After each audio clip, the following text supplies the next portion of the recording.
இன்னைக்கு teachers day. Doctor ராதாகிருஷ்ணனோட பிறந்த நாளான செப்டம்பர் 5ஆம் தேதி தான் நம்ம டீச்சர்ஸ் டேவா செலிப்ரேட் பண்றோம் அப்படின்னு எல்லாருக்குமே தெரியும். ஆனா இந்த டீச்சர்ஸ் டே எப்படி வந்துச்சு, எப்ப இருந்து செலிப்ரேட் பண்றோம் அப்படின்னு தெரியுமா? வாங்க தெரிஞ்சுக்கலாம். திருத்தணி பக்கத்துல இருக்க சர்வப்பள்ளி அப்படின்ற ஒரு ஊர்ல பிறந்தாங்க. 1962ல இந்தியாவோட 2வது குடியரசுத் தலைவரா அவர் பதவியேற்றப்போ அவரோட ஃப்ரெண்ட்ஸும் அவரோட ஸ்டூடெண்ட்ஸும் அவர்கிட்ட உங்களோட பர்த்டேவை நாங்க செலிப்ரேட் பண்றோம் அப்படின்னு சொல்லி பர்மிஷன் கேட்டாங்களாம். அதுக்கு டாக்டர் ராதாகிருஷ்ணன் என்னோட பர்த்டேவை நீங்க தனியா செலிப்ரேட் பண்ணாம இந்தியா முழுக்க இருக்க ஆசிரியர்களுக்கு மரியாதை செலுத்தும் விதமா டீச்சர்ஸ் டேவா செலிப்ரேட் பண்ணுங்க அப்படின்னு சொல்லி சொன்னாங்களா. அது எனக்கும் பெருமையா இருக்கும் அப்படின்னு சொன்னாங்களா.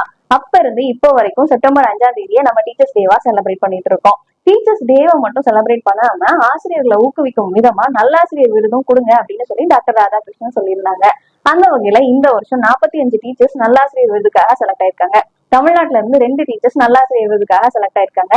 உடுமல்பேட்ல இருந்து விஜயலட்சுமின்ற டீச்சரும், மயிலாப்பூர்ல இருந்து ரேவதின்ற டீச்சரும் செலக்ட் ஆயிருக்காங்க. மயிலர் அகாடமியின் சார்பா இந்தியா முழுக்க இருக்க அனைத்து ஆசிரியர்களுக்கும் ஆசிரியர் தின வாழ்த்துக்கள்.